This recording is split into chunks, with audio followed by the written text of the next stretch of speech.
Sobat Seva, lo sering gak sih ngalamin yang namanya abis nyetir terus badan lu sakit-sakit? Padahal mobilnya nyaman-nyaman aja. Baik itu lo nyetir jauh, nyetir deket, atau macet-macetan pas pulang kantor. Pas sampai rumah tuh kayaknya badan tuh pegel, pinggang sakit, leher sakit, tangan sakit. Bisa jadi salah satu penyebabnya adalah posisi nyetir lo yang kurang benar. Kita mau share nih tips atau informasi bagaimana sih posisi nyetir ideal. Ikutin terus ya.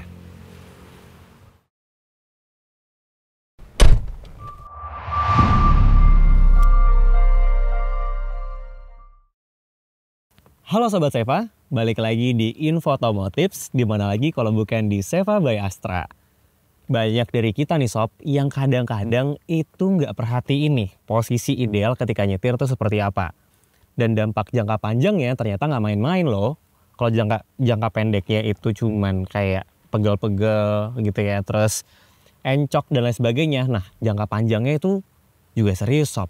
Bisa jadi ini mempengaruhi struktur tulang kalau misalkan sering dilakukan gitu ya. Dan sekarang Seva di Info Otomotives mau share nih, gimana sih posisi nyetir ideal buat lo yang nyetir setiap hari atau suka nyetir jarak jauh. Stay tune.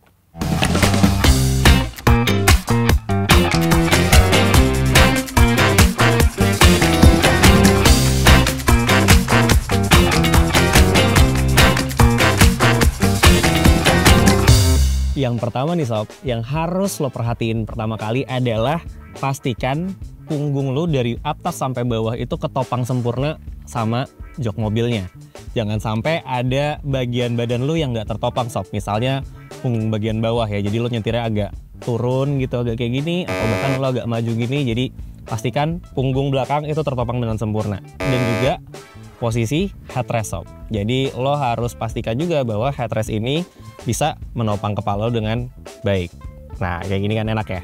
Jadinya lo nggak terlalu maju atau lo nggak terlalu dangak gitu. Dan itu bisa membuat perjalanan lo menjadi lebih nyaman. Nah kalau recliningnya udah di set dengan nyaman, dengan enak, selanjutnya kita harus set si slidingnya Sob, untuk ngatur seberapa jarak antara lo dengan setir. Nah kadang-kadang ada yang terlalu jauh, jadi dia nyetirnya tangannya agak lurus gitu ya, atau bahkan terlalu dekat, jadi agak terlalu nekuk. Nah biasanya gue kalau misalkan untuk nyetir, posisinya adalah ngukurnya gampang Sob. Pastiin setir ini posisinya ada di pergelangan tangan lo. Jadi kalau misalkan posisi duduk nyaman tadi, terus lo kayak gini, nah ini kan masih terlalu jauh nih artinya. Berarti harus lo majuin bangku supaya setirnya ada di pergelangan tangan lo. Kayak gini nih Sob. Nah ini udah enak nih, artinya pergelangan tangan udah ada di setir. Jadi untuk sudut sikutnya itu juga akan jauh lebih enak. Dan pastinya nyetir lo akan jauh lebih nyaman. Selanjutnya kita bisa atur untuk head adjuster untuk memang mobil yang sudah ada head adjuster gitu ya. Kenapa sih harus diatur? Karena konon kabarnya gitu ya, atau bahkan dari beberapa artikel yang gue baca, posisi lutut itu nggak boleh terlalu jauh tingginya dari posisi pinggul supaya peredaran darah kita nggak tersumbat. Jadi bisa lo atur nih Sob, tinggi atau rendahnya. Oke Sob, itu tadi kita bahas beberapa pengaturan yang memang tersedia di mobil ini. Nah untuk beberapa mobil lain itu banyak loh yang pengaturan joknya itu jauh lebih lengkap dan lebih canggih. Kayak dia bisa ngatur kemiringan headrest, ada lumbar supportnya, bahkan bisa sampai ngatur ada penyangga di pahanya. Nah itu bisa disesuaikan dengan mobil masing-masing.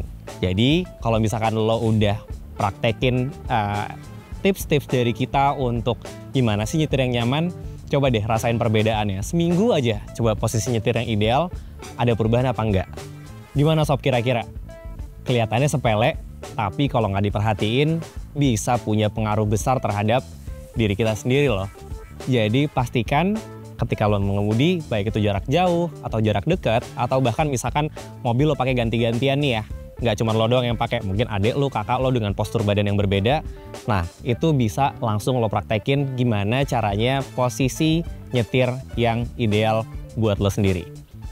Nah itu dia Sob, tips dari Infotomotips tentang gimana sih posisi nyetir yang ideal supaya kita nyetir lebih nyaman dan lebih aman. Kalau misalkan emang ini bermanfaat atau mudah-mudahan bermanfaat, jangan lupa untuk like, komen, dan share video ini ke teman-teman lo. Dan kalau lo belum subscribe, subscribe dulu dong. Dan nyalain juga notifikasi loncengnya supaya lo nggak ketinggalan video-video otomotif menarik terbaru dari Seva. Dan kalau lo misalkan lagi gabut, lagi bingung mau nonton apa, cek aja konten-kontennya Seva by Astra. Karena di situ banyak banget video-video otomotif menarik untuk lo tonton. Kalau gitu, gua Raffi.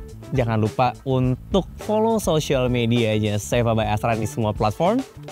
Bye.